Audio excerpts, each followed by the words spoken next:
Hi, welcome and Happy New Year. This is our first live coding session of 2021. I'm Marc and I'm joined by Aaron Lee. Hello. Hey, Aaron. How you doing, Marc? Pretty good. Ready to get this first session rolling. So today we're gonna be talking about Solace topics and how they allow for dynamic routing to optimize your network usage, and also how they allow for powerful filtering capabilities for your applications to get the most processing performance. And then we're going to talk about how to use these Solace topics in Spring Cloud Stream. So how to publish to dynamic topics and consume using topic wildcards. Yes. Pretty good bunch of topics for our topics. Pretty good topic for our first live stream of the new year. You know, happy New Year to everybody out there. Hope everybody is well and surviving. Yeah, where are you joining us from, Aaron? I'm in Singapore, so it's pretty late in the evening for me. What is it? It's 11. It is 11 p.m. here. So yeah, time zones are always fun. And you, Marc, you're in Florida still, yeah? Yeah, I'm in Orlando, Florida. So it is 10 a.m. here. So just getting my day started here with this fun session. Yes.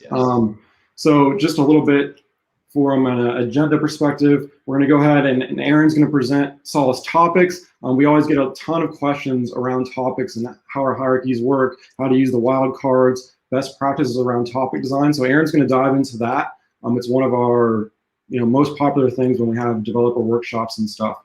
And then I'll take over for a little bit and we'll talk about Spring Cloud Stream. I'll do some live coding. It really is live, so no laughing if things go wrong. Hopefully things will go right though. And so yeah, I guess let's get rolling, Aaron. Well, before we dive into it, we should say that we're live on these 3 different platforms, and we got chat enabled. So if you have a question, we'll try and keep an eye on that while I'm talking. I'm sure Marc will watch it, or Tamimi backstage.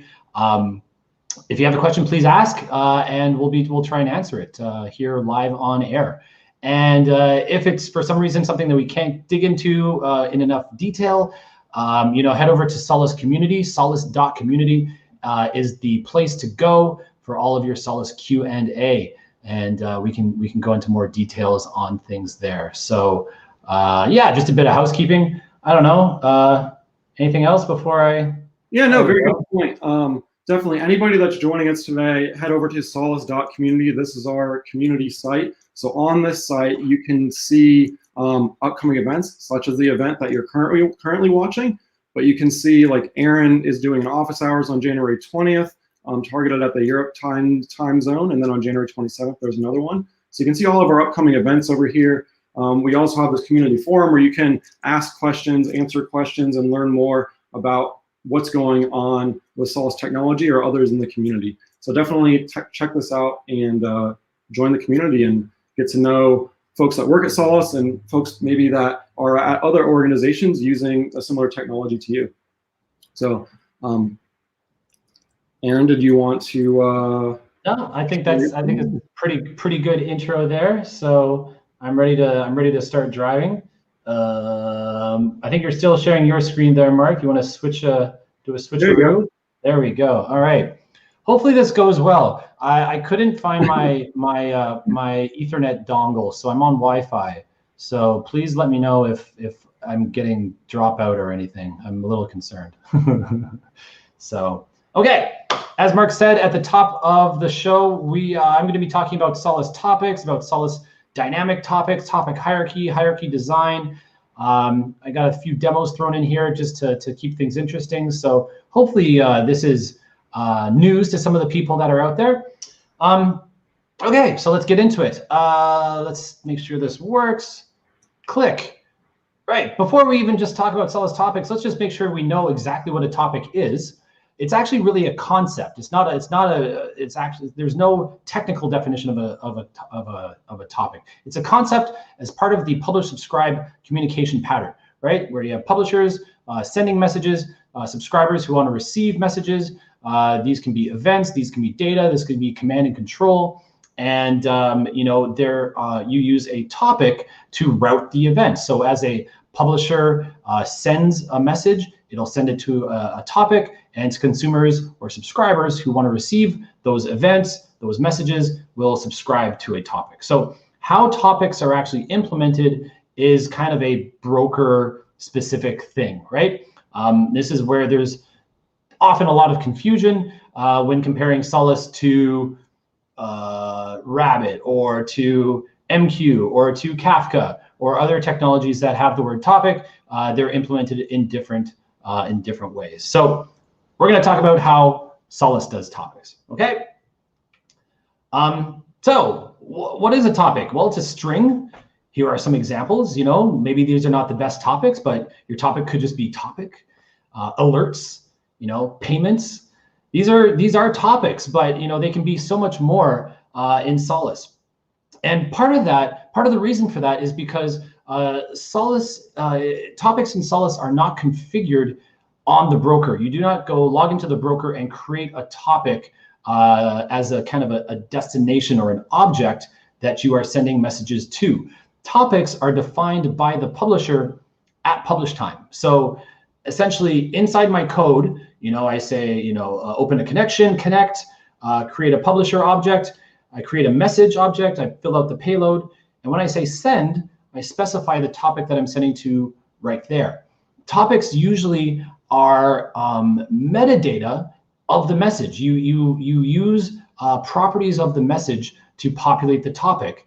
And in this way, topics actually can be unique. Every message can have its own topic. It's essentially a free text string. And I'm going to give some examples just to make that a little bit more clear.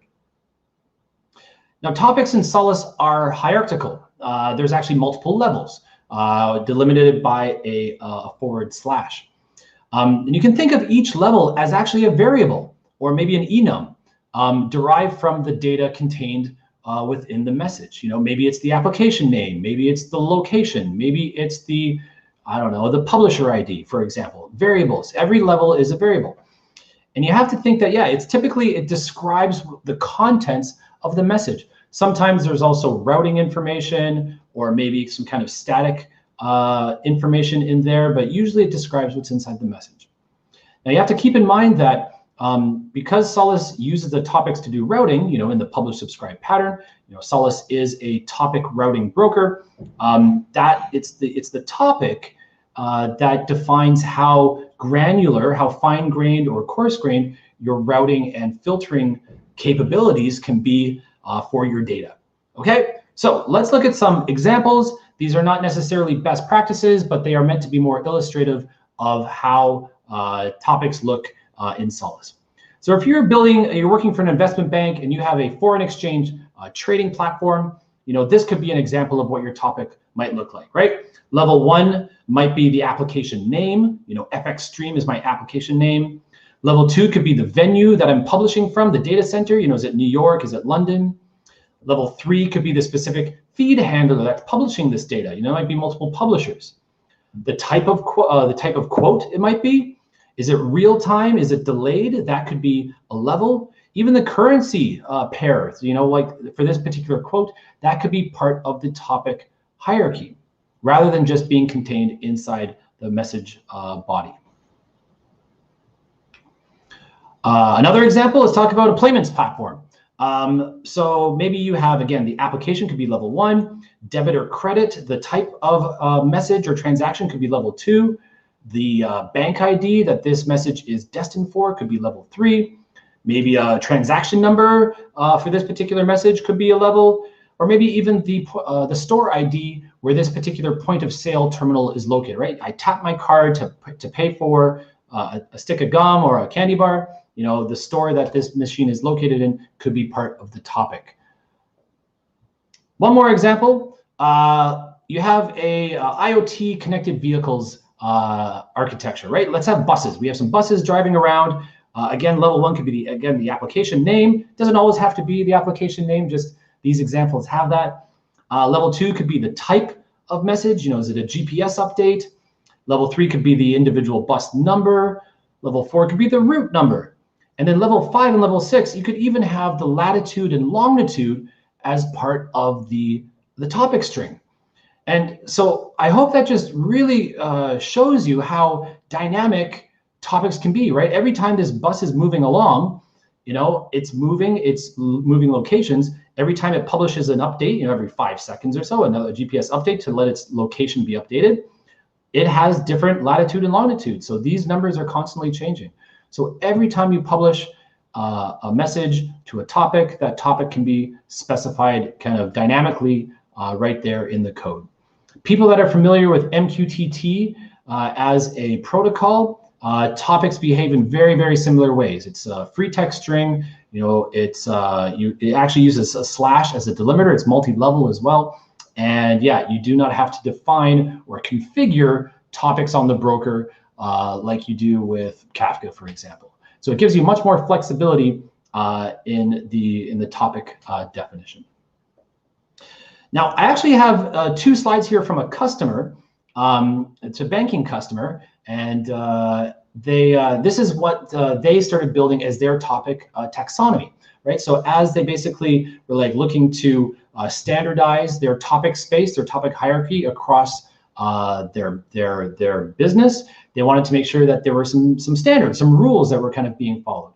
And so this is kind of one of the slides that they had, kind of at the outermost level that kind of defines where this message comes from is the domain. You know, is it cash, retail, securities? Under that would be the category. So for example, is it a payments message? Is it something related to accounts? Is it related to customers? Under that was the subcategory. You know, what type of message is it? Maybe even the country code could be further down. And then deeper and deeper, you're getting into other kind of specific messages, fields, such as who's the sender, maybe who's the receiver, the message schema, stuff like that. So you can kind of see a very coarse-grained, you know, maybe business unit view down to like, you know, which particular, you know, I don't know, group this is, department, and then country or whatever, right? So kind of more and more fine-grained as you look at it. That's how you should think about these things, and that's how this customer did. And then they actually flipped this diagram around and built out what's called a sunburst diagram. This is a circular view of a tree data structure, a hierarchical data structure with the root node in the middle. And then kind of from here, you can see these are kind of the next level down. So portfolio messages, transactions, accounts, and orders. And then as you move out in the tree further from the center, you're getting into more and more specific things, right? So more detailed levels. And this is one way that they use to kind of visualize not just the topic space, but kind of their information domain. So there's kind of a mapping between your topics and your data definition. Not always 100%, but that is just another way of thinking about it. And so this diagram actually really got me energized and got me thinking about something. And I wanted to actually make something similar. So I was working with some guys from Solace R&D, and we built a demo that was looking at a fictitious mass transit authority use case. So you have buses, you have trams, you have subway cars driving around and needing to send updates to bus stations, to phones, to mobile apps, talking to command and control, all talking through a Solace broker. So you might have your vehicles out in the field using MQTT because Solace is multi-protocol. We support MQTT. Your back-end analytics systems, command and control, might be via JMS, for example. WebSocket connections to talk to your phones and stuff. So basically, having Solace as the kind of data backbone, the messaging backbone, the event backbone in this particular use case. Now, if you wanted to look at some examples of topics for this, could be like, you know, a light rail train is about to arrive at a particular station, you know, so give it an ETA update. Is it 5 minutes away? Is it 2 minutes away? This could be an example of a topic, right? So SFMTA, light rail, ETA update, version 1, and then the particular station ID. How about a bus, as we just talked about, driving around, you know, so we have a bus giving a geo update. We're using version 2 of the topic now. And then the bus number, and then latitude and longitude could be part of the topic string. Command and control needs to reroute a train. So, you know, we need to be able to go kind of any direction, any way direction. These are examples of some topics that we might see in this particular use case. So if you take a look at those 3 topics, we kind of draw them out here, maybe split them by their levels, kind of space them out. You'll see that it kind of follows this kind of coarse-grained to more fine-grained kind of levels, right? So we have the application domain, then we have the transport domain, the type of message from that transport. Maybe we have topic version as part of this, and then more and more specific fields, right? The station number, the bus number, the location, all that kind of stuff further out to the right. And we're like, okay, well, so let's if we just focus on these first 2 levels, obviously the root node is the same, so we'll just kind of call that the root. And under these 3, we can start to build our Sunburst diagram. So here's what the first level of it would look like. So SFMTA would be in the middle here, and then these 3 levels: bus, rapid transit, light rail. The next level's out.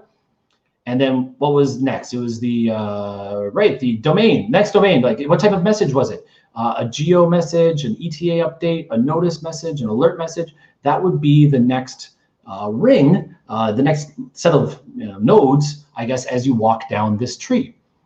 And again, I think it was version after that, right? Version 1, version 2, that would be the next ring of the tree, and so on and so forth. That is how you would build this visualization from our kind of tree-based topic hierarchy. And so I actually went ahead and I built it using JavaScript. So this is part of the Solace event portal. If you're familiar with the Solace event portal, you can sign up. It's where you do your Solace Cloud instances, you run your brokers, but we also have the event designer, discovery agents, and other very cool modern event portal capabilities. We're actually the first in the world to actually design a portal specifically for asynchronous communication, application design schemas, and all that kind of stuff. And so this is actually a capability that you can point to your Solace broker, tell it to run a scan, and it will actually build this diagram for you from your data. But this is actually my data. This is the SFMTA. And as you mouse around, you can actually see statistics at the top left there changing. You can actually see how many messages were sent and received, or sent on each of these particular messages. We can actually change the weighting of the graph, the size of these things, by the number of messages. So here, I've actually rebalanced it to now display by the number of messages. So you can see that bus messages are a bit over 50% of all the messages received during this scan. You'll notice the scan was actually quite short. It only ran for 2 minutes. And during that 2 minutes, we received 4,000 messages. So you get some statistics up here. You could view it by the number of payload bytes. It'll rejig everything, and you'll see that notice and alert messages are quite large here. They take a large number of bytes, but on number of messages, they're actually quite small in terms of number of messages. And you can drill down into it. If your topic hierarchy is quite deep, you need to actually look deeper into the hierarchy. You don't want to draw something with 10 rings or something. So by clicking around, you can kind of visually explore your topic space. So, very useful if you already have an application in production. If you're using Solace on-prem, this can actually be downloaded as a little Docker container. It just runs connected to your dev instance, maybe your test. I wouldn't run this in production because you're not supposed to connect random apps into your production. But all it is a little listener that is listening to the topics, not interacting at all, just getting a kind of a drop copy of everything, and then building this graph. So a really cool way of visualizing data that you might have in your existing environment. So this will help you. Eric, if I can jump in there. Yeah, of course. Awesome. I love it so far, seeing all the different levels and stuff. And I will say, from some users that have tried this out so far, they tend to hook it up and they find things they didn't expect. So if you are using Solace and if you do have defined a topic hierarchy, like I highly recommend just hooking it up, scanning your environment for a few minutes or an hour, depending on how many messages are flowing across it, and then exploring your topics. You might find you're actually publishing to topics that have wildcards in them or something that you're not expecting. Messages that are going out there that nobody would know exist and, are obviously not subscribed to because nobody knows they exist.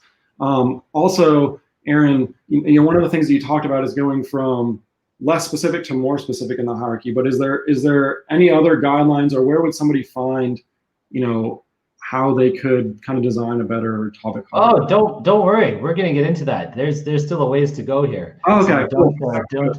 don't jump the gun, Mark. Don't. Yeah, we'll see. Of course, your topic design is there. There's no hard and fast like absolute rules, but we do provide guidance, and you'll notice certain patterns, and it kind of makes sense, right? Your hierarchy, you kind of want it to go from more specific to less specific to more specific in terms of left to right. But yeah, I will talk about a little bit of design and best practices towards the end. So. Good. But yeah, in terms of like just running this and pointing this, when I was building this capability, I ran it to a friendly customer, and we found some topics that they didn't think that they were publishing on. There was actually mistakes, and besides that, so they actually raised a bug and they went off and fixed it. But they're also able to kind of just extract some kind of useful metrics and information. You don't necessarily visualizing the data can actually humans are really great at visual patterns, right? Machines are good at patterns as well, but humans are particularly it's useful to just see your data, right? To see your topics inside your banking app or your IoT app or whatever it is. As long as it uses a topic hierarchy, you can use this particular discovery agent. We also have discovery agent for Kafka, which is pretty cool, but that is not the topic of today. So if you're using Kafka, we have a discovery agent for that, and it can actually pull in some of your Kafka architecture into the Solace event portal, which is very, very cool as well. Okay, so that is the Sunburst diagram. Go check that out. So that's all about publishing on topics, right? We talked about hierarchies. We talked about very dynamic, unique topic levels. So in terms of the consumer side, right? So like basically I want to be able to receive, my application needs to be able to consume or receive data from these publishers. How do we do that? So the way it works in Solace is you'll have your applications, they connect into Solace the broker, and they specify their subscriptions. So they tell the broker when they connect, they tell Solace, I want to subscribe to blah, blah, blah, blah, blah, blah. And Solace the broker maintains this list per client, per connection of all the topics that they want to receive. And so what happens is as messages are being published, a message arrives at Solace from a publisher or maybe across an event mesh link. The broker will actually take a look at the topic, go and compare it to its giant list. Think of it as a matching engine, right? You're basically the broker on a message by message basis is saying who needs to receive this particular message. In this particular case, we have B and C, and at that point, the broker will actually send it across the network using TCP into the applications, and the application's callback event handler will get that message, and it'll say, hey, here's your message, topic 02. So that's the way the broker does it. But we talked about how dynamic topics were and how variable they were, and if you have to subscribe to almost an infinite number of topics, that's not going to scale very well. If you have to subscribe to every single GPS location, that's impossible, right? So how do we do that? Well, in Solace, we have the concept of wildcards, subscription wildcards. And using a single wildcarded subscription, it can actually match any number of published topics. So wildcards in Solace are a consumer side thing. It's a concept. It's only in the subscription. You do not publish to a wildcard. But wildcards allow you and enable kind of much more advanced routing and filtering techniques that might be otherwise unavailable to you in brokers that use topics in a different way. Now in Solace, there are two different types of wildcards. There's our single level wildcard, which is a star. This can actually be used with a prefix. So if you said ABC star, it will match any letters that start, any word that starts with letters ABC. And this will match up until the next slash. So a single level, it'll match up until the next level.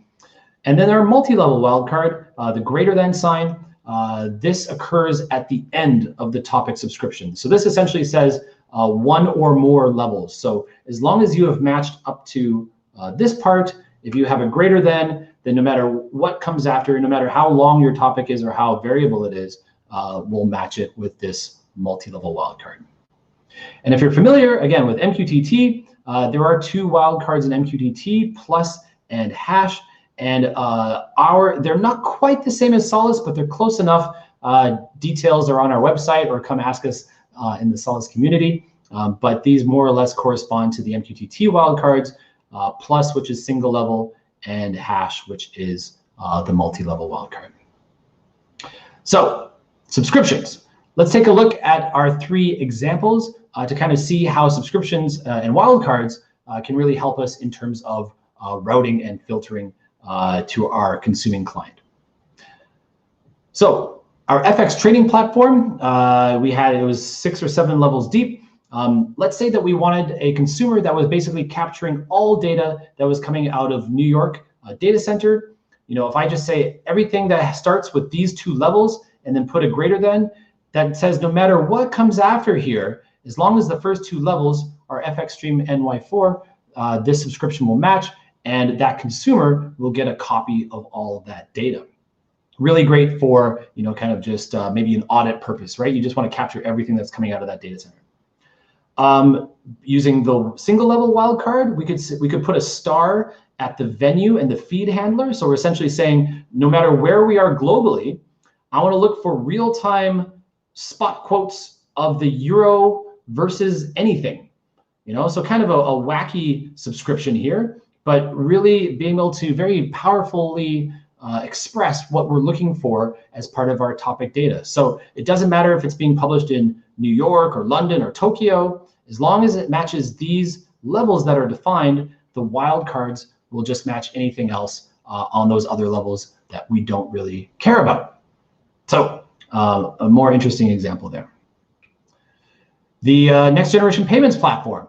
Let's say you have a new bank, they want to come online. You say, okay, we're going to give you an AMQP socket connection. We're going to subscribe you to this bank, your number 18, Mr. Bank, and you're going to get all of these debit card transactions that are meant for you. We can set that up very, very quickly using this particular topic subscription.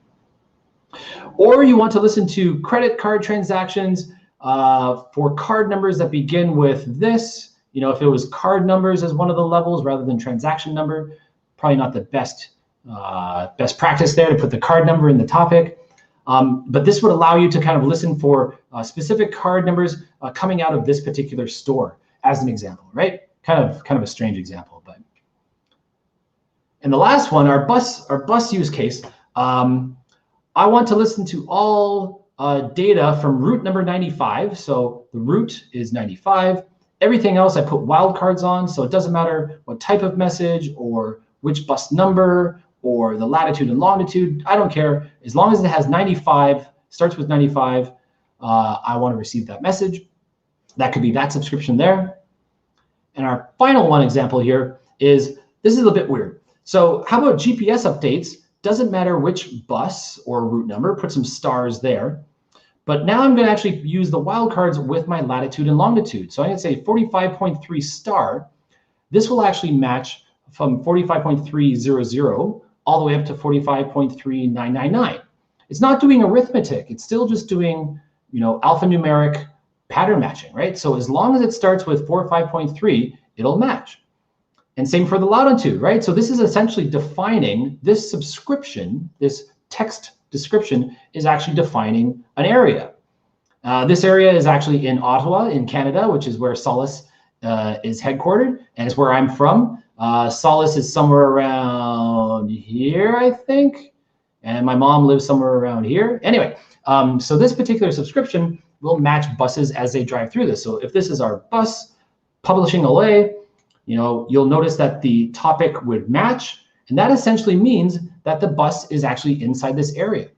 And as it moves along, as long as the bus's topic that it's publishing on matches this subscription, it will just stay in this, it'll be visible to this consumer. And so, the buses will kind of move along until it moves outside of this box, at which point it actually stops getting updates. This consumer, this subscription will stop getting updates. And if you want to see what that looks like in kind of reality, this is a demo that I wrote a couple years ago. It's not using the latest and greatest. Mark and I have been working on, and a few others, Jesse as well, have been working on a taxi demo, New York taxi demo. We're going to get this all ported over there. But the geospatial routing is still stuck here in my Singapore bus demo. This is Singapore, where I live now. And you can see here that I've got this square defined, and buses as they drive through it are only being viewed, are only being received in this square. It's not the map that's doing the filtering. This web page is actually a combination of the Google Maps JavaScript API and the Solace JavaScript API. Essentially, I've connected into my Solace Cloud account. I'm listening to bus data, but the broker is actually doing the filtering. It's not actually, it's not the client is not receiving the full stream. And this is actually dynamic. As I move these around, I can actually change the shape of the topics that I'm listening to. Every one of those blue squares or rectangles is actually a topic subscription. And so you'll notice that everything outside of those blue squares suddenly starts to fade away. The broker is filtering that data. So this allows your lightweight web application, if it needs to be kind of location aware, can say, I only want to receive data from just 1 kilometer or 100 meters around me. This prevents you wasting your network bandwidth, your WAN bandwidth, your CPU utilization on your phone or whatever, because you don't have to throw away a lot of data. The broker is doing the filtering here.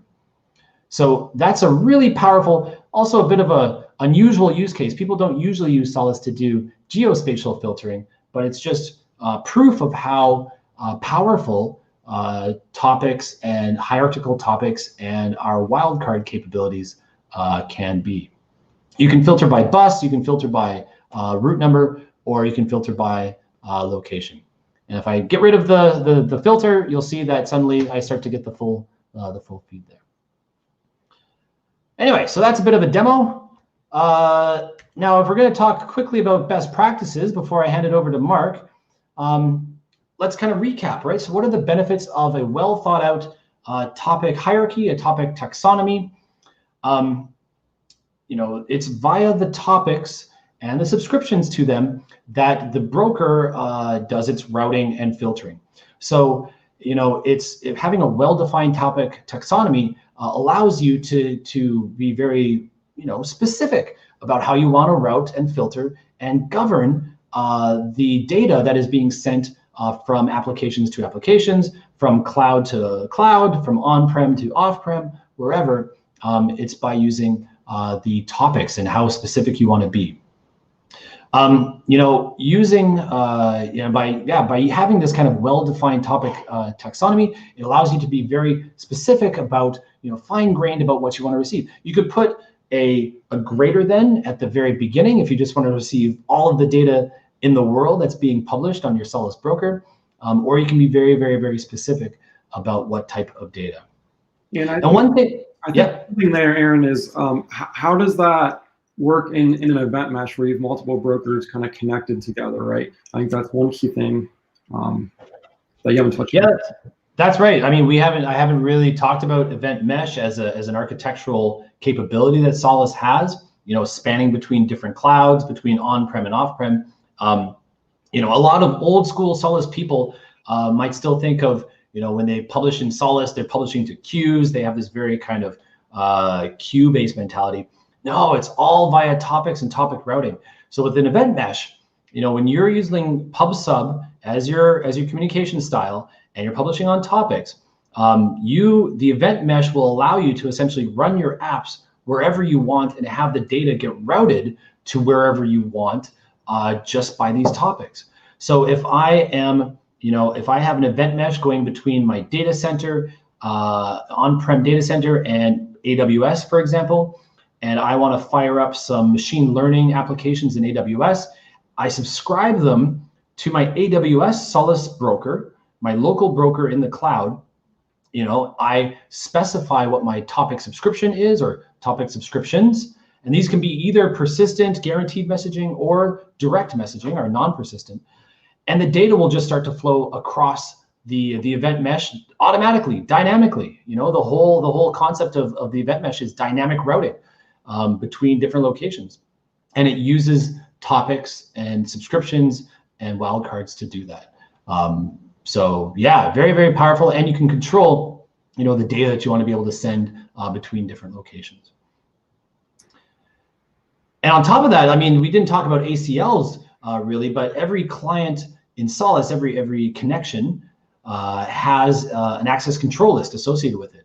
And you can specify what topics you're allowed to publish on or subscribe to. So if you want to be very safe and very kind of production oriented, you would implement ACL controls in terms of which topics you're allowed to publish and subscribe to. You know, you don't want to, you know, fake being a different application or a different user. You can even do kind of variable substitutions in your ACL profile. One level of your topic hierarchy might be your user ID, and that can be dynamically assigned when you connect. All sorts of cool stuff like that that are made possible by Solace's kind of hierarchical dynamic topic capability. So we've seen that like topic hierarchies generally kind of go from a more static, more fixed levels on the left, and more variable or dynamic levels as we move out further to the right. And you can almost kind of group these into two, I don't want to say categories, but you'll have some kind of root topic that is generally associated with your application domain. And then further out to your more variable, you'll have kind of event properties or your message properties. Properties, I'm using these terms very loosely, but out towards the right. So inside your root topic, which could be just one level maybe it's multiple levels, you tend to have typically more static fields that might be assigned to your particular application.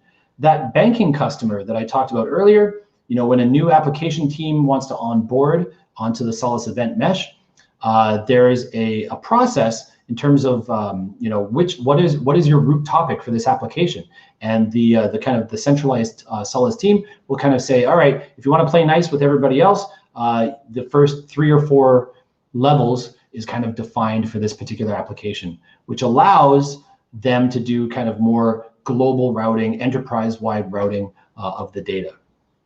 And this is what it's more or less going to look something along these lines. Like your domain will probably be the first level or 2, you know, maybe what business unit is this or which department is this? You know, the object type could be the next level, the verb, what this maybe this event is in relation to. And then, you know, good best practices have a topic version in there. This allows you to do, you know, topic, you know, version revisions, version upgrades, and you can add a version number in there. Just like REST, just like your URLs and your URIs, having a topic in the URL is probably a good idea. And then more specific stuff, again, further out to the right, maybe the location this data is coming from, the particular publisher, you know, what object or data this is specifically, specific data stuff. These are more variable and dynamic stuff further out to the right. I got some more wordy slides here that describe this. I'm not going to get into this, just take a glance through it if you want, but more and more specific, just more description of what these different levels are. As I said, yeah, domain, object type, the verb. You know, you can have other things other than verb, but yeah, created, deleted, you know, accepted. These are verbs for events typically. And then version number, yeah, V1, V2, V3. More specific stuff around event properties, locality. You know, it might not be where the data is from. Maybe it's where the data is going to. Who knows? Probably not. I would say typically you want it where the data is from, because the topic is defining the event, the data inside it. The source ID, other stuff. There's quite a few different things that you can put inside a topic. I'm not going to go into all of them, but we have some really good references. I will put these links up when I'm done talking and Marc is driving, and people can copy and paste them. Or just, honestly, if you just go to Google and you type in Solace topic design or Solace topic hierarchy, these are the first couple links. This is nothing special here. These are all available online. So check out our docs, check out our blogs. The top one here is by a colleague of ours, Ken Barr, really smart dude, and basically came up with this kind of proper way of building a Solace topic hierarchy. It's my last slide, I think, Marc, before you go. So putting it all together, you get this quite long topic. Now I must say that, you might not need every level. It really depends on your particular use case or your particular application. I've written demos that have 2 or 3 levels, and that's fine. That's more than enough, because I'm not building an enterprise-wide, company-wide topic schema. So yeah, some levels may be skipped. It really depends on you. The domain could be 1 level. The domain could be maybe 2 levels. It's up to you, right? But a well thought out topic taxonomy or a topic hierarchy is quite important before you just start letting apps publish wherever they want. It's kind of important for the architects and the designers to think about this stuff in advance, because this is what allows you to do your fancy routing, your fancy filtering. And if you don't have enough detail inside the topic hierarchy, maybe it's not going to be quite as fine-grained as you might like. Yeah, and I think also there it's the topic that really allows you to get the full benefit of the decoupling that comes with an event-driven system, right? So you're publishing your events to a topic, and if that topic does a good job of defining what that event is, it allows consumers to use these advanced filtering capabilities to filter and choose which events they would like to consume.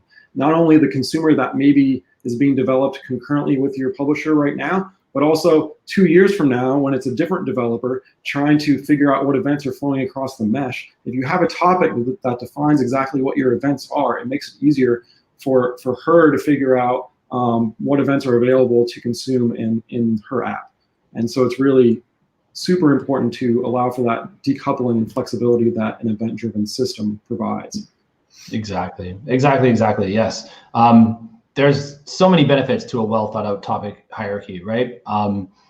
It's difficult to change once you get going. So, because you have to kind of change your applications. And so that's why we have the version number in there for just in case that. But thinking about this in advance can save some pain later on. So one thing to consider, the length of the topic. In Solace, topics are 250 characters. It's actually a UTF-8 string. You can actually use UTF-8 characters if you want. I don't know. I would say it's probably not entirely useful. Not useful, but not ideal, right? Which I talk about at the bottom there. Especially if the messages are very small. If you are sending just an update message and there's no real payload, right? If the payload of the message is empty, having like a 200 character long string, a very verbose string, maybe it's a lot of overhead. Maybe you don't need it to be quite that long. Same thing with, these different levels. Do I need full long English words? Don't use sentences for sure, but maybe abbreviations could be used instead, right? If you have an event management topic level, maybe just call it EVTM or something, right? And have kind of a shorter version of it in the topic to save on a bit of bandwidth there. Typically, when you're designing your topic hierarchy, you're going to have your smaller number of kind of nodes near the root.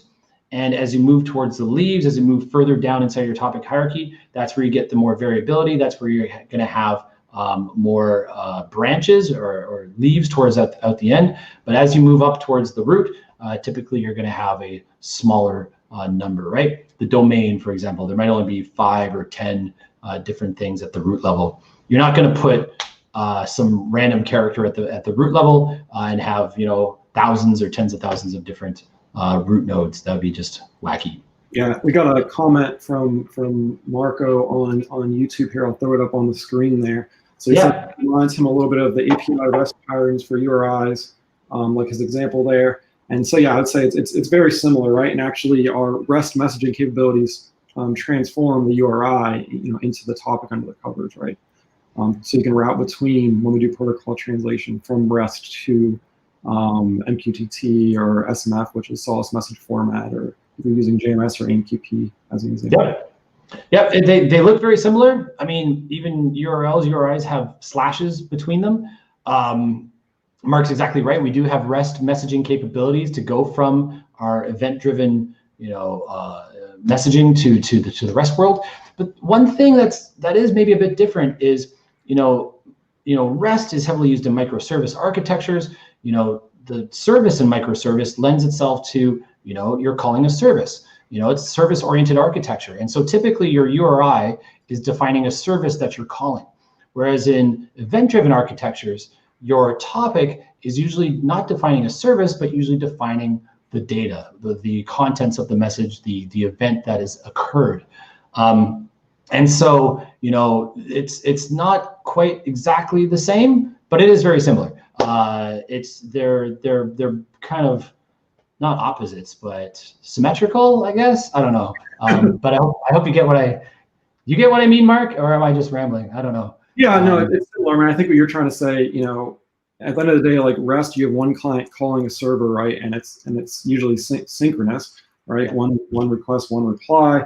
Whereas in this event-driven world, you're kind of, we're publishing a message to a topic, and that's all the publisher cares about is that topic. Yeah. Where does it go and where does it get routed to? It's consumers, but that publisher doesn't know if 1,000 apps are consuming that event or no apps are consuming that event on the other side, right? That's right. Well, so Marco did have one other comment here. So, do you know if this kind of pattern for dynamic topics is supported by Async API? And so, yeah, that's a very good question. So we are, a sponsor of the Async API initiative, and we are working with them to support things like this in the specification. So they do have the concept of variables that can be defined in your channels, in your channel names, which is their, a topic is essentially a channel in Async API. And actually, out of the Solace event portal, you can export an Async API file that defines your application and use some of the Async API tools, such as the code generators, to generate your apps. And so we are working on improving those code generators to work with the dynamic topics. But I guess the short answer is the specification supports it. We are working on improving the tooling with the team over at Async API and Fran and Lucas and them, and they're working on growing their team, right, to continue to improve the tooling and make it a better developer experience. Yeah, cool. Thanks, Marc. Yep. So the very last line here, just before I finish, is basically don't use weird characters. This particular this I copied from a colleague of mine. Don't use star or greater than inside your topics when you're publishing on topics. I think they get treated as literals. I think you're actually allowed to, but how do you subscribe to that without it? It's just. And then, other messaging, MQTT has different wildcard symbols. So, the hash and the dollar mean different things, and the plus means different things. So, all in all, I think it's kind of a best practice to just stick to kind of normal characters, right? Don't put in backslashes. Don't put in maybe a pipe. I've used pipes. They're okay, but maybe not. And so I got a little regex here, 0 to 9, uppercase, lowercase, slash and hyphen and underscore, and that's also they're case sensitive, right? So you want to make sure case sensitive, yeah, for sure. Everything in lowercase or use camel case and be consistent across. Consistent, yeah. I've seen apps where enums are defined as uppercase only and variables are lowercase or whatever. As long as you're consistent, yeah. I think I generally nowadays I prefer lowercase for everything because. I don't know, uppercase looks like it's shouting, and camel case, you never know. Maybe somebody, is using Pascal case or camel case, who knows, right? So I just do lowercase for everything. Yeah, we don't. All right, before you start shouting at people, you want me to steal the screen back here? Yeah, I think, yep, end. That's the end of my slides. So thanks, Marc. Over to you. If you joined us partway through, just a reminder, to like the video, subscribe to the channel, let us know, in the chat if you like these type of sessions, or join the Solace community like you see on the screen. And here you can ask questions or, let us know what you think about these live developer sessions. Let us know, what you'd like to learn about in the future. The more feedback we get and the more engagement we get on these things, the more often we can put them on and the more effort that we can put towards them. So just a reminder there, we have the Solace community at solace.community, free to join and participate. You'll hear about upcoming events, upcoming releases, and also the latest release notes. We always try to post here when there's new releases for our brokers or for our APIs, etc. And of course, there's a forum here where you can ask questions and answer questions and see what others in the Solace community are working on. And my last little bit before I stop talking for now, reminder, if you want to check out the discovery agents, either the Solace topic discovery agent to build that Sunburst diagram of your existing Solace topics, or the Kafka discovery agent, which was released a couple months ago to actually kind of look through your Kafka infrastructure and build you a visual representation of that, head over to Solace Cloud, solace.cloud, sign up for a free account, and you can play around with the event portal there. Download the discovery agents. You can run them like as a little Docker container. You don't actually have to run it in the cloud, and see what you got. See what you got. And if anybody wants the link to my bus demo, put it in the chat and I'll send it. But I'm not going to just put it up here if nobody wants it. So sounds good. See I put a link below. Let's see. There we go. Oh, yeah. To get to sign up for Solace Cloud and stuff as well. So it is nice. You get a free trial that you can check out. Not only the event portal, but you can also stand up a free messaging service in your public cloud of choice. So AWS, GCP, Azure. If you're using any of those environments, you can spin up a messaging service there and get started really quickly. Also, we do have Docker containers that are free to use, our standard edition, that you can just do a Docker pull and start it up as well. So good. All right. Let me clear that. And so now that we talked about dynamic topics and some of their benefits, we wanted to show kind of how to use them in Spring CloudStream. So I'm going to do a quick intro to Spring CloudStream. I'm not going to spend too much time on it. Hey, Mark, before you jump in there, we just got a question while we were talking there. What is the difference between sync and async topics? So do you want me to answer that, or I can give a go? Go for it. Okay, so I mean, these are kind of different or even orthogonal concepts, right? Sync versus async. Topics, when you publish a message, when you send some data into the network, the topic is kind of the address that it's using to kind of route that data, right? It describes the data, and using pub/sub, we can get that data to where it needs to go. It is possible to do kind of synchronous publishing events. You can send a message synchronously to the broker. You could even, if you really wanted to, with some bit of threading and some mutexes, you could actually have it be synchronous, waiting for a consumer to respond, if you're doing request reply. But typically, sync, you're going to see sync when we're talking about request reply, kind of when you're expecting a response, something like REST over HTTP. Every time you do that GET or that POST, you're waiting for the 200 OK to come back, or you're waiting for the 403 or whatever. Whereas in async messaging, you're publishing on topics, you're sending data. It's kind of one directional. Even if you're doing two directions, it's kind of two one directions. So you publish a data, and the consumers are consuming it asynchronously without the publisher really knowing who's all out there. And it can, even with persistent messaging, if your broker stores that message for a while, your consumer might be offline.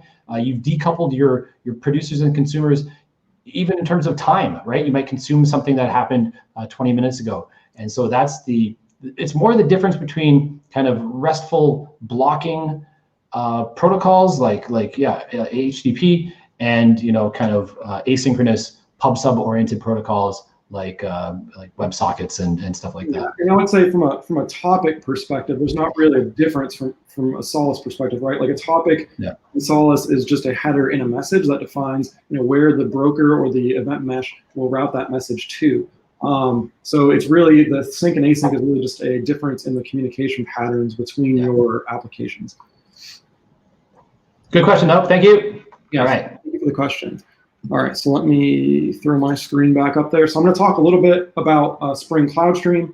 And if I go the right way on the slide deck, that might be useful. There we go. All right, so Spring CloudStream, if you're not familiar with it, it's one of the projects under the giant, now at this point, Spring Framework. and it's based on Spring Boot, Spring Cloud, and Spring Integration, and Spring Messaging. But essentially, it allows the developer to create highly scalable, event-driven microservices, and like in a standard way, a Spring standard way, and then plug in your event broker of choice. So you have kind of source applications that publish events into a broker or an event mesh. You have sync applications on the right-hand side here that consume events, and then you have a processor applications, which are kind of a mix of the two. You know, they would consume events, maybe modify the events or apply some business logic, and then republish them back out for other applications to consume. So those are kind of like the three different types of applications. So one of the benefits of Spring Cloud Stream is essentially you get to develop event-driven microservices without having to know the messaging APIs. So I guess back on the screen for a second, you can plug in brokers that have a Cloud Stream binder, such as Kafka, RabbitMQ, and of course Solace. Solace was the first partner-maintained binder that was contributed to Spring. So we do have the Solace binder, and it's been out for a few years now. So you can essentially develop these event-driven microservices without having to learn the Kafka API or the Solace API as an example. You just kind of need to know which pattern you want to follow. So the persistent publish subscribe, message exchange contract, consumer groups, or stateful partitioning support. And so depending on which binder you're using, a subset of those patterns are available to you. For Solace, we support the persistent publish subscribe and the consumer groups. And then you basically write your code using Spring Cloud Function. And so you write a supplier, a Java util function, supplier, function, or consumer, which map to kind of the different types of apps that I just mentioned on the slide before. And I know I'm kind of going through this a little bit quickly. I kind of just want to get to the code and do some coding. So if you have questions, feel free to drop them in the chat. Otherwise, I think I'll answer some of these things when we actually code an app here. And so from a Solace perspective, our Spring Cloud Stream binder wraps our JCSMP API, which is our Java API. So in a way, it is kind of like a reference implementation of how to use Solace. So because Spring Cloud Stream is based on Spring Boot, when you write a Spring Cloud Stream app, you're basically creating a Spring Boot app. And Spring Boot is opinionated. So our binder itself has an opinion, and that opinion is when you publish to a topic, and when you receive from a queue. And the reason this is our opinion at Solace as a best practice of using Solace when you're doing persistent or guaranteed messaging. So publishing to a topic, allows you to get all of the benefits that Aaron just talked about with the dynamic routing and the capabilities on the consumer side to do the advanced filtering and have all the benefits of the network optimization of only sending the messages that need to go to certain consumers to those consumers, even if they're listening on a different broker in your event mesh. And then receiving from a queue, this allows your queue can subscribe to one or many topics, including using wildcards. So by landing all of the messages that are published to the topics that you're interested in on a single queue, it maintains kind of messaging order based on how they're published to the topic. And it can also hold messages while your application's offline. And it also allows you to kind of scale up your applications if you're using a consumer group pattern where you want to round robin the messages to process them faster, as an example. So like I said, I just want to kind of start coding here. So let's receive a developer session object on one topic. And Aaron, I don't think you haven't seen this yet. So feel free to ask questions as well, or add clarifications if I miss anything. This is a brand new kind of thing that I just kind of came up with over the last few days. So let's awesome. So the first thing we're going to receive here is a developer session event, and it has a title in it, a region, and a UTC start time and a UTC end time in it. So the title of it actually is Ask Aaron Anything, Europe edition. So this is actually a real developer event that's coming up on the 20th. So if you are in Europe or in Paris at noon, it's noon Paris time, or UTC, I guess 11 o'clock. Join us and you can ask Aaron any questions you want, whether they're related to topics or what he had for lunch, up to you. So So let's go ahead and check this out. So if I head over to solace.dev, so let's see, do I have solace.dev open? Yeah, here we go. All right. So if I want to get started with Spring CloudStream, I can go to solace.dev and scroll down and say, hey, I want to connect with Spring. Let me build a Spring CloudStream app. To get started, I have a bunch of different options. If I already have, a Maven project or a Gradle project that I want to add it to, I can do that. I can also use async API code generation if I've designed my app in the event portal. But in this case, I haven't designed it yet. The only thing I have is something on a slide. So I want to start from scratch. So I'm going to use Spring Initializer. And so if I click this link, it launches me over to start.spring.io. And this is a Spring Initializer is essentially provided by the Spring engineering team to help developers get started quickly with Spring Boot apps. And so because we came from the Solace developer portal under Spring CloudStream, it was smart enough to add the Solace dependency and the CloudStream dependency that we need to do this. I'm also going to add one more dependency called Lombok, which is going to make my code a little bit simpler while we go here. And I can choose whether I want to use Maven or Gradle or what language I want to use. I'm going to use Java. And we'll go ahead and choose my group and artifacts. So let's call this Com Solace about topics. And we'll say this project description will be demonstrate how to use dynamic Solace topics. And Java 11 is fine. So I'll just generate a project. It downloads a zip file, which contains my Maven project since I chose Maven. And so if I jump over to downloads here, I should have topics, and if I unzip it, I can now import it into my IDE.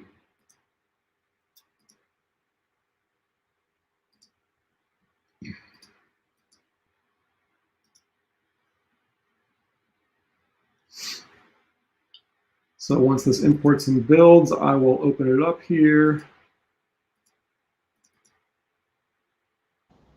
A little concerned it has a problem. That was actually really fast, though. Yeah. What is the error? Uh-oh. Ah, we'll see in a minute if it fixes itself or something. Let's Maven update project. See if that does anything. So you were saying you were trying something new? yeah, it's trying something new. So we'll see if it blows up or if it works. Anyway, yeah. So let's try. So we want to receive an event that looks like this. We've got a title, region, UTC start time, and UTC end time. So just to start off and make it simpler, I'm going to create a static inner class here to represent that object. So if I just say static class, developer session, and then I just have a bunch of strings here. So it was title, region, UTC start time, and UTC end time. And because I'm using Lombok here, what I can do is I can say this is a data class, and I want it to automatically create me a no args constructor. I import those and hit save. What Lombok does is it adds all these getters and setters for me, and a default constructor that allows me to create this object more easily here without having to pass everything in. So that's just kind of like code that's necessary to get started here. But now I'm actually going to write kind of the Spring Boot app part. So to do that, as we talked about earlier, there's kind of three types. You've got a supplier, a consumer, and a processor application. So I'm going to create a processor application which leverages Java util function, and I want it to receive a developer session event and output a developer session event for each one that it receives. And just to keep it simple, we're going to go ahead and just call it uppercase, and we're going to uppercase some fields in there. And Java util function is the one I want. And so now I just want to return a developer session. Hey, Mark, do you want to zoom your text like one click, maybe? Like sure. I'm on a. Better? Yeah, it's better. Yeah, I think that'll help if anybody's watching on a smaller screen or something. Here we go. I can make it even bigger. Whoa. I'll get rid of this over here. Let's see. Now I don't think I'll need this anymore. Why am I, okay, there we go. Massive. All right. So for each developer session that I receive, let's go ahead and print uppercasing session and of DS. And so DS is our received session that's coming into our function. And then what we'll do is we'll create a new developer session that's going out, and we'll call it the uppercase session. And let's say new developer session. Oops. And then in that session, we'll go ahead and take the inputs from the incoming session and set them on the one that we want to send out. So we'll set the region to the input one. So let's say get region, and we want to actually set this to uppercase. So since there's strings inside here, we can easily set these to uppercase. And then, so we want to do that for the region, the title,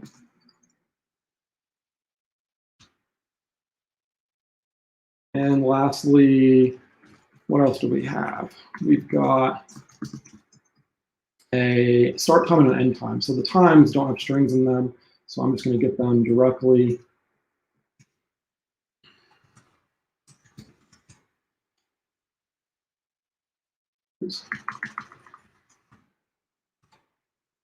In time and get in time. All right. Now we just need to return our uppercase session. And that's it. We just wrote our first messaging app using Spring, CloudStream, and Solace. And you might say, well, wait a second, there's nothing in here that says anything about messaging, Mark. And you'd be right. I have a local Docker container running for Solace. So just to talk to that real quick. You could argue that the word session sounds kind of Solace-y, but I guess it sounds Solace-y, but different type of session. I was actually using the word event earlier, and I was like, I can't use event. Event's just overloaded. So I have the local Docker container running for Solace. And so what happens is now when I run this, if I run this as a Spring Boot app, what we'll see here is it's actually going to start up the app.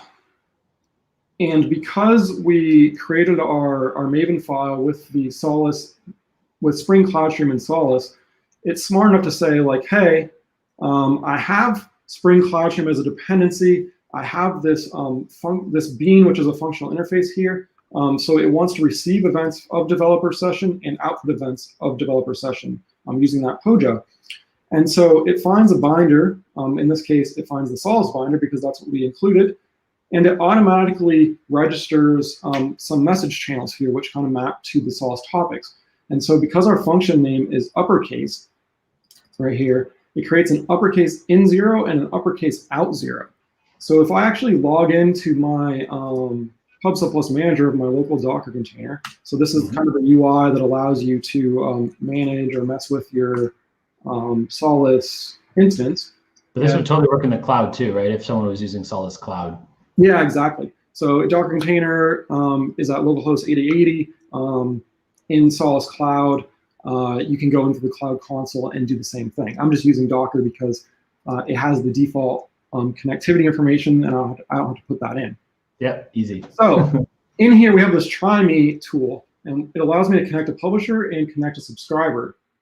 So if I were to say uppercase out 0, like let me subscribe to that topic, which is a weird topic name based on everything we just went through, but it's the default of what Spring CloudStream creates. And I publish to uppercase in 0. This should send events into our function through Spring CloudStream. So basically, the message goes to the Solace binder. The Solace binder basically unwraps that message and gives it to Spring, and Spring says, hey, what the heck is in this message? Can I turn it into a developer session object? Hopefully, yes, I can. We'll find out in a second. And if it can, it will pass it into our function to be processed and return another developer session object, and backwards goes to the Solace binder, puts it in a Solace message, publishes it to the Solace broker, which we're going to receive. So if I grab my sample message, which I have on another screen here, so I don't have to type out a sample JSON object here. This is the one that was in our PowerPoint presentation, and I hit publish. Yes, it worked. First time. Holy crap. We'll see if this continues to happen. Congratulations. Yeah. So we can see here that we triggered our function, and it's uppercasing the session here, and it has all the contents of what it's going to uppercase. And so it returned it, and our receiver received that. So that's just kind of like the Spring Cloud Stream basics. But of course, this whole session is to talk about dynamic topics. So using uppercase in 0 and uppercase out 0, let me go back to the presentation and talk about the Solace binder. So we're talking about the Cloud Stream binder and topic wildcards. So how can I use these things? So basically, it's exposed in your Spring configuration, so in your application.yaml or your application.properties file. And so what it allows you to do is basically specify what you want your bindings to look like, and also define queue additional subscriptions here. So this is the key, is like I said earlier, we consume from a queue, and so the binder creates a queue on the Solace broker, and then it applies certain subscriptions to that. And so this queue additional subscriptions field allows you to specify whatever topics you want, and it could be one or more subscriptions. And this is where you can use wildcards. So let's just pause on that for just a second there, because that's kind of an important thing to, if people don't know that much about Solace. When I was talking, I say you publish on topics, you subscribe to topics. That is how everything works for direct messaging, right? For our non-persistent style of messaging, fire and forget, in memory only. Subscribers are if you're not online when if the subscriber is not online when a message is published, you're not going to get that message because it's not available. So in Solace world, connectivity is kind of required for non-persistent messaging. And so to on the other side is our guaranteed style of messaging, which you can be offline for, you can be horribly slow, doesn't matter. Solace will not lose any data. We still recommend that you publish on topics. And you have this queue on the broker. It's configured on the broker. This is the storage for that particular consumer or that subscribing client. And so the queue acts as a mailbox, as a storage, and we add the topic subscriptions to that thing instead of just subscribing directly, right? So so people are a little bit confused about this, topics and queues or both or what. The queue is the holder, the consumer connects to the queue, and the topic subscriptions are added to the queue. The queue essentially acts like a meta client, almost a meta consumer that is subscribing to that data and keeps it in the broker, and then the consumer will get it when it connects to the queue. So just so everybody's clear. So exactly. Thank you, Aaron. And so let's pretend here for our use case that we have a topic space definition of Solace dev sesh, so developer sessions here. Again, I was going to use events, but it was just so bad. It's so overloaded. So dev sesh, instead of typing out developer events, because that would be too long, I tried to shorten it here. So dev sesh, and then it would be region, session type, and date. So as an example here, we're going to use Solace dev sesh, which is harder to say than I thought it was going to be. EMEA for the Europe, Middle East, and Africa region. Office hours, which is a type of developer session that we run, and the date that it's going to run. And so another example here would be, this one would be an Asia Pacific one on a different date, which is also a real session. So if you're watching this and you're in Asia Pacific, join us on January 27th at noon Singapore time for a live session, and you can ask Aaron more questions over there.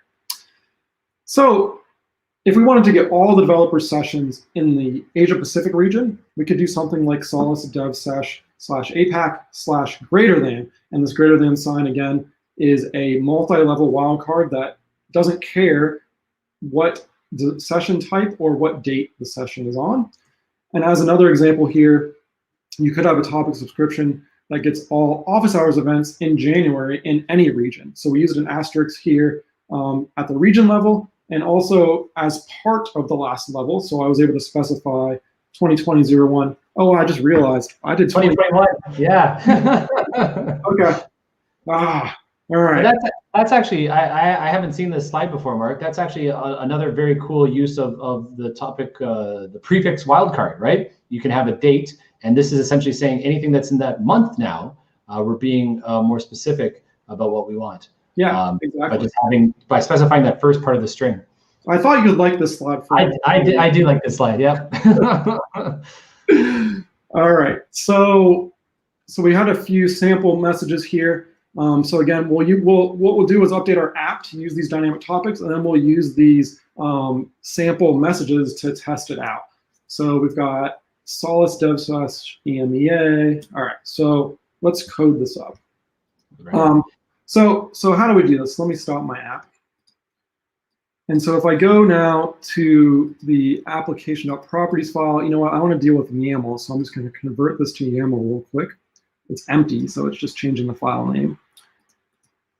And now if I open this, I essentially just need to add my config here. So if I go to Spring Cloud, why is it not auto-completing for me? Well, Mark's typing all that config in because that's going to be really exciting. I just want to ask people that are out there, hey, you know, who has heard of the async API specification, and who is actually using Spring Cloud Streams? Because these are two things that Solace is really throwing its weight behind, and we think it's going to be really important. You know, who out there who's never seen Spring Cloud Stream stuff before, or who's actually used it? We'd be interested to know. Throw your chat up in the leave a comment. I'd be interested to know. Yeah, thanks, Aaron. So let's see. So basically what I'm doing here is I'm configuring the bindings. So let me just type a little bit more, and then I'll kind of explain it. So let's see, consumer. I don't know why autocomplete's not working, so this will be interesting. Hopefully I didn't type anything wrong here. I'll start with this one. And then what was other subscription? Was something like that. Solace dev sesh asterisk office hours.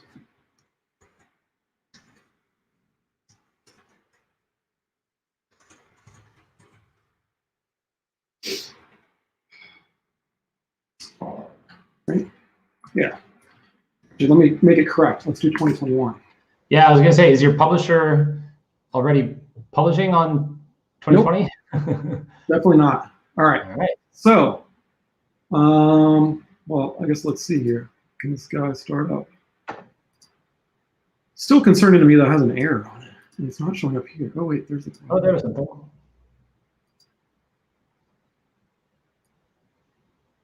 No, it doesn't like something in the Maven file that was generated by Spring. That's great. Let's see what that is real quick. Do you have like a bleeding edge version or something? It's like brand new? I don't know. I mean, they can update start.spring.io at any time. So let's see. There we go. I updated the Maven project, and now it seems to be happy. So now it probably would have auto-completed for me. So now that I typed it all out, now we're good. Now we're going to see how good your typing is, Mark. Yeah, we are going to see. What did it bomb? Apparently, it did not bomb, which is nice. Okay, so what did I do here? Essentially, you know, we have a function named uppercase. So in the config, I registered that as a Spring Cloud function. And then under Spring Cloud Stream bindings, I mentioned earlier how the binding names are uppercase in0 for the first parameter that's coming in, or the first object coming into our function. And then for the object going out, it binds to uppercase out0. So because we're only worried about consuming right now, I don't care where I'm publishing to. We'll talk about dynamic publishing in a few minutes. I'm just going to configure the input side. And so I give it a destination of dev session processor. And I'll just put a queue on the end here just to make it a little bit more clear that this is a queue. Because what we said is when we consume from a queue. And so on that queue, I want to specify multiple topic subscriptions. And so what I can do is I can say also on that same binding, there's a Solace extension that allows you to add queue additional subscriptions. And so this allows me to say Solace dev sesh APAC greater than and Solace dev sesh and use all of our wildcards that we defined in the slides a minute ago.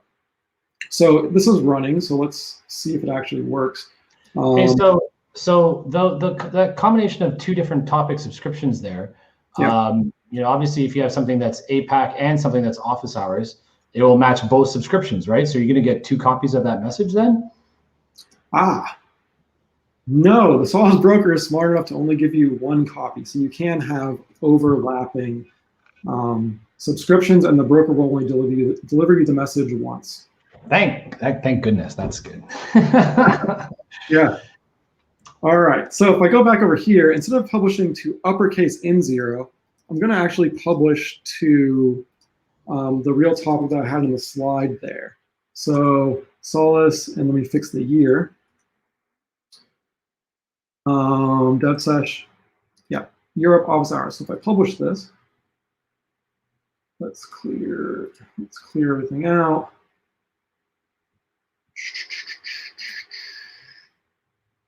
Let me click, did I click publish? Publish.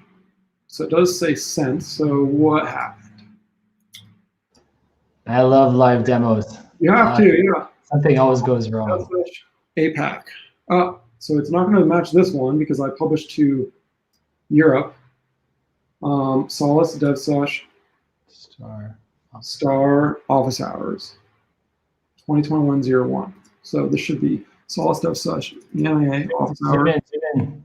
That's so small. Zoom in. You can do a little space here. So in theory, I think this should have worked. So why is it not working? If people are wondering that it's because it's direct versus persistent, you'll see on the left, Marc has delivery mode of direct on. Solace can actually do what we call promotion and demotion of messages. So as long as that topic subscription matches, it won't actually matter if, you know, we're subscribing to a queue, which is persistent messaging, and publishing on direct. It'll actually get promoted there. So that's not the problem. It's something else. Yeah, I wonder if it's something in my config. Let me actually read what this thing did. Okay, so for some reason it's not picking up.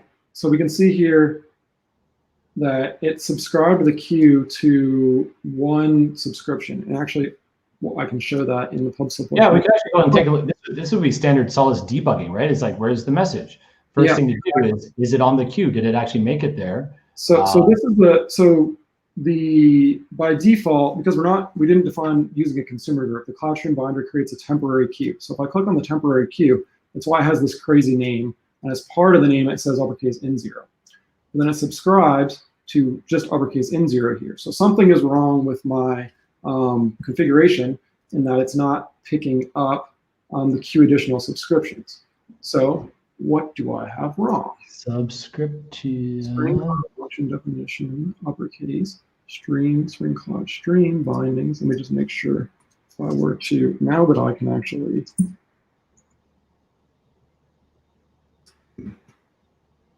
oops. Okay, spin. Not picking these up at all.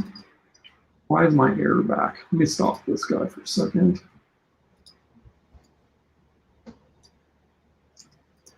Okay, let me just try something here. I had a config copied just in case. But let me, oh, this is great.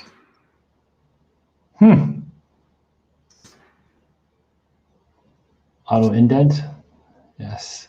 Yeah, can I do like a format here? I didn't see anything change. Of course, it doesn't. Of course, the IDE does not want to format YAML format. Auto indent YAML. It drives me crazy sometimes. So under the bindings, this is the whole JSON versus YAML thing. You know, it's yeah, spaces for brackets. Yeah, so we've got uppercase N0. We've got destination. Okay, so Tamimi's asking, maybe he wasn't paying attention, but yeah, if you go to the topic subscription for the queue from the broker management console, what do you see? That's what, yeah, Tamimi, that's what we were looking at just a second ago. Marc went into the PubSub Plus Manager, clicked on queues, and then took a look at that temporary queue that was created, which was that wacky long name, and then clicked on subscriptions, and that should show us the kind of the default spring subscription, which is added, which is just the name of the queue, but also these other two subscriptions here that Marc is trying to add. This queue additional subscriptions is an extension that Solace has to allow additional subscriptions to be added, which will match the dynamic topic. So why yeah, I'm missing a colon here. Super confused. Your cloud is after cloud is not indented. Is that correct? So one other thing that you can see on the management console, like in your queue details, you can see who owns the queue, what, how big it is, what's the quota, all sorts of other stuff. But there's also statistics, So another kind of debugging or troubleshooting technique would be to take a look at the stats on the queue and see how many messages have actually passed through it. That can be quite useful to help determine if a message has already come and gone. Maybe the consumer did not actually register it or something. So, yeah. All right. So. Yeah. So it's not. Why does it not like this? I am super confused. I'm just happy well, I didn't really do a demo, so I just showed some stuff on the screen and it worked. So I can stall for time. All right, while Marc's debugging, hey, I wrote this as a little banner here. If anybody wants to see my bus demo, there it is. There's the address for it. Just while Marc's doing his thing here, I'm sure this is going to work in about 2 seconds. I think I had the wrong level there. Let's see. Check out my bus demo while this is getting set up. Build some polygons and things. All right, Marc, is it going to work? Let's try it. Let's see.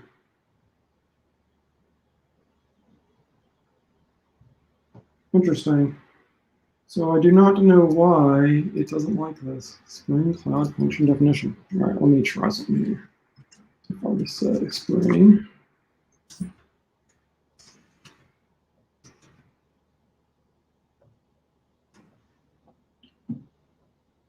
All right. Let me do something else here then. Oh, I don't know why it's not working. So I'm going to close this project and open this project.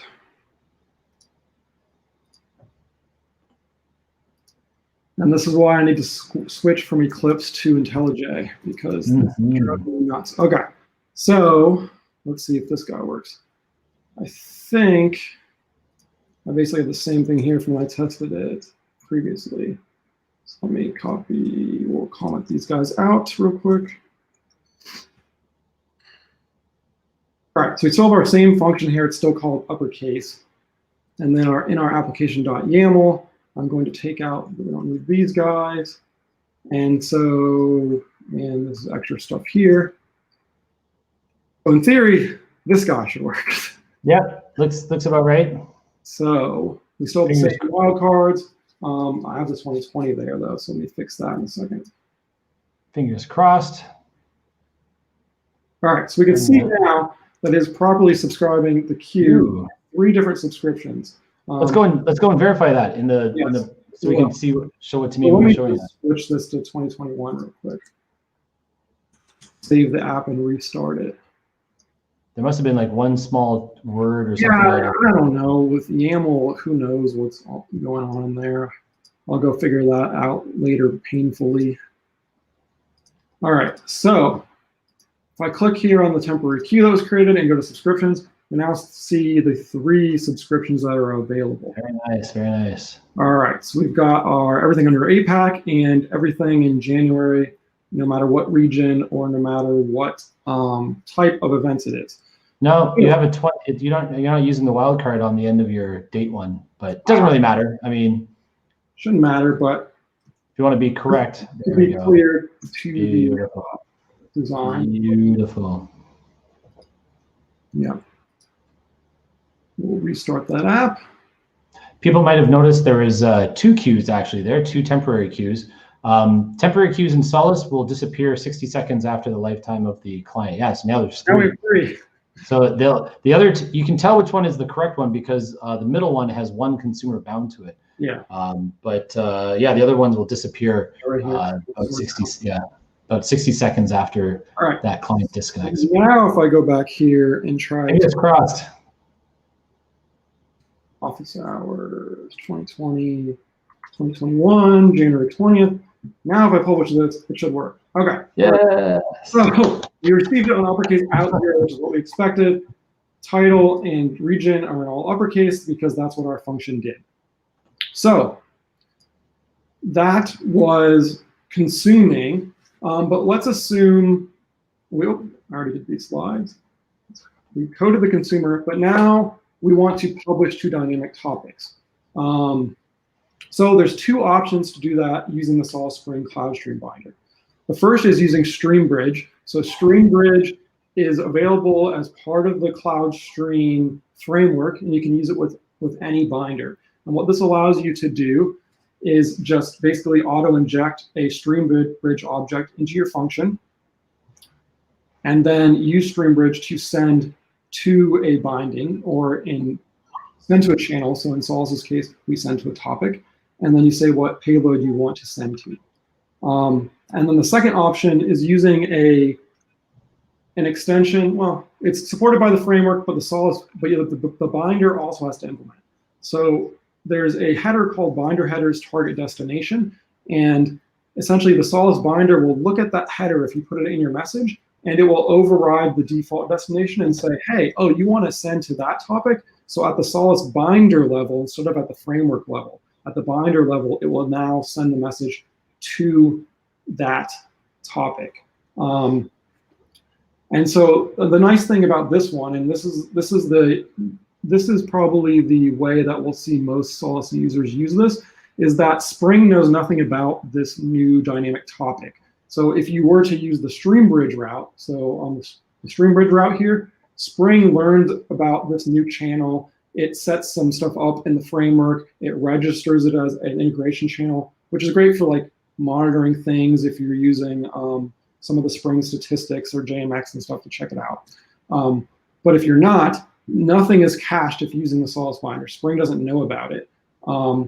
So this essentially shortcuts Spring and all the overhead in creation of the Spring integration channel and management of the Spring integration channel, and just tells the binder to send to that topic.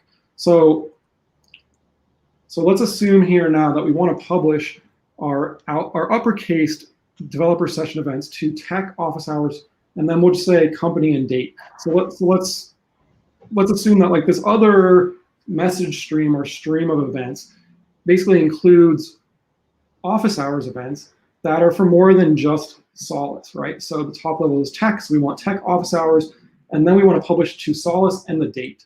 So the good news is we have everything we need in the events that we're currently consuming. So let's go ahead and code the publisher to do this.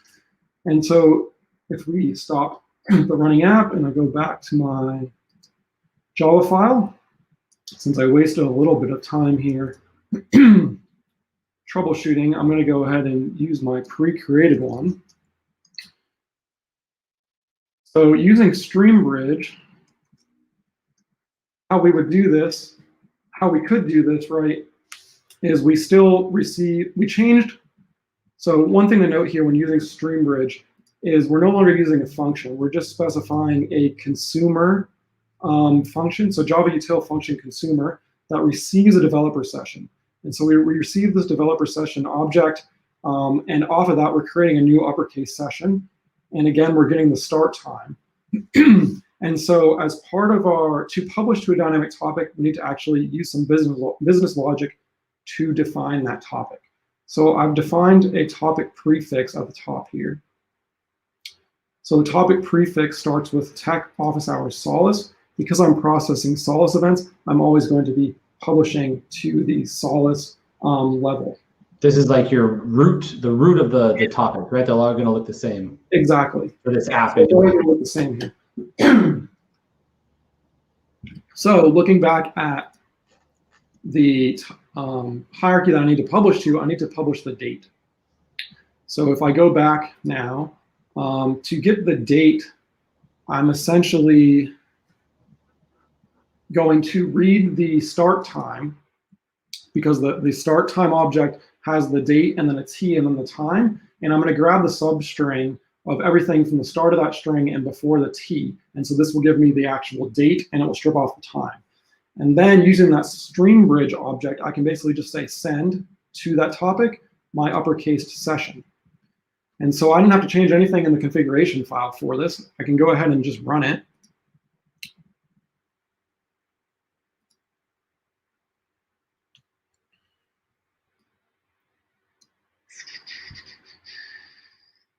And so now that it's booted up, we can go back over here. And we're not going to listen on uppercase out 0 anymore. So let me go ahead and clear stats, clear messages, clear our subscription. But we're going to listen on tech. I'll just listen on tech greater than. Tech greater than. All of the tech messages. Yes, exactly. No matter what company, no matter what. This is a lazy cop-out, is give me everything that's published under tech. So now if I click publish, I'm still publishing to this topic. I'm publishing this. And we saw our start time here is January 20th, 2021. And what happened? We received a message on Tech Office Hours Solace 2021-01-20.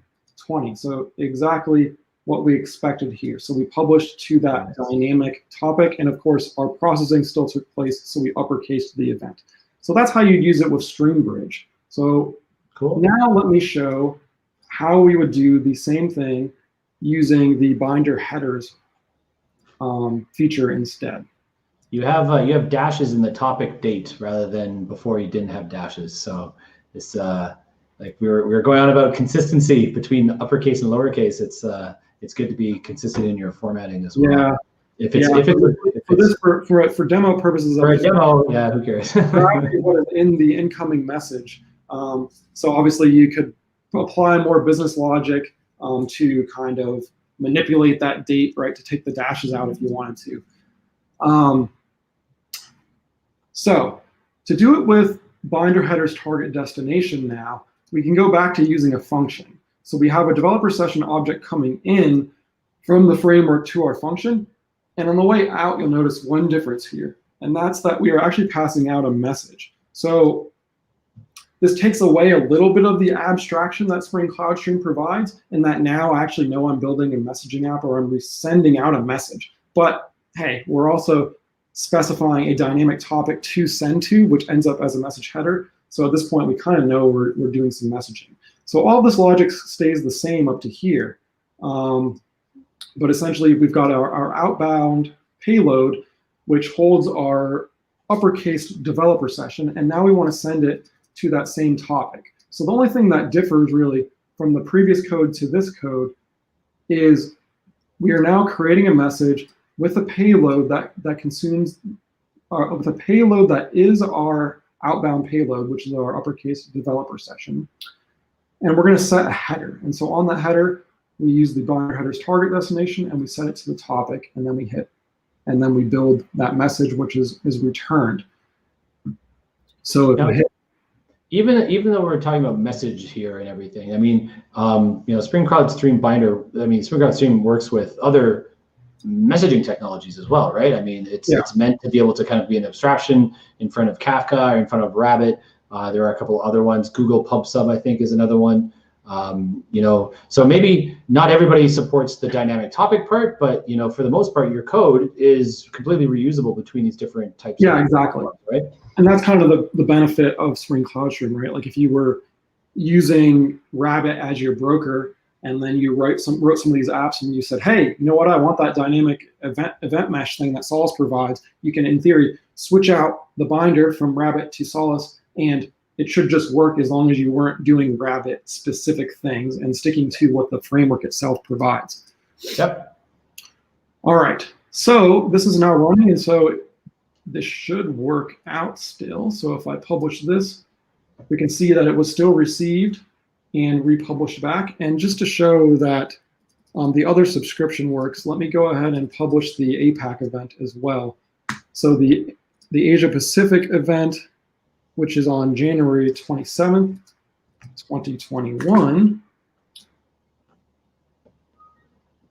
And this one is going to be at noon Singapore time, right, Aaron? Yep. The 4. Wednesday, noon on Wednesdays. Yep. That's So if I publish that, I can also see in my application that it received both of these sessions and it processed them. And our processing, again, is pretty simple. It's just uppercasing them. They're published back out, and we receive them by a subscriber. So cool. We had a little bit of a hiccup there, but we got through it. We got this working. So those were examples of how to code the how to use dynamic topics on the consumer side with wildcards, and then on the publish side, using StreamBridge or using the binder headers, target destination header. So those are the 2 options. Really important stuff, because I mean, like, that's one of Solace's biggest kind of awesomest features is the these dynamic topics, these variable descriptive topics, right? Unlike Kafka, where topics are more like just a file, a log file, and it's very coarse grained, and you have to do all the filtering on the client side, right? Using like K-streams or something. This allows you to really leverage some of the filtering capabilities in the broker. And yeah, very cool that you can now do it with the Spring Cloud. Yeah, exactly. And Spring Cloud Stream stuff. Yeah, exactly. And that's why we worked with the Spring engineering team, that the developers that run the Spring Cloud Stream project to improve the framework support for these dynamic topics. And so that rolled out, I don't know, maybe late last summer or in the fall. And so now you can use it to get the most advantage out of the dynamic topics. So speaking of, just while we have everybody, I wanted to share quickly, we do have a few upcoming CloudStream binder enhancements. So there's a Spring CloudStream 3.0 milestone. Jeff, if you're listening, Jeff's the lead developer on this, so thank you, Jeff, for making these possible. We are targeting a release for the second half of February 2021. And in there's going to be a few improvements. And the first one here I wanted to touch on. Right now, when we did the consuming app, right, and we specified the topic wildcards, we had to use that queue additional subscriptions area to specify the wildcards. In the next version, you'll be able to just specify it straight in the destination part of the config. So like right here, where we have a destination, you can't use wildcards right here as of now. In the next version of our binder, you'll be able to. So you'd be able to say like something like this in the destination if you just had one subscription that you wanted to add.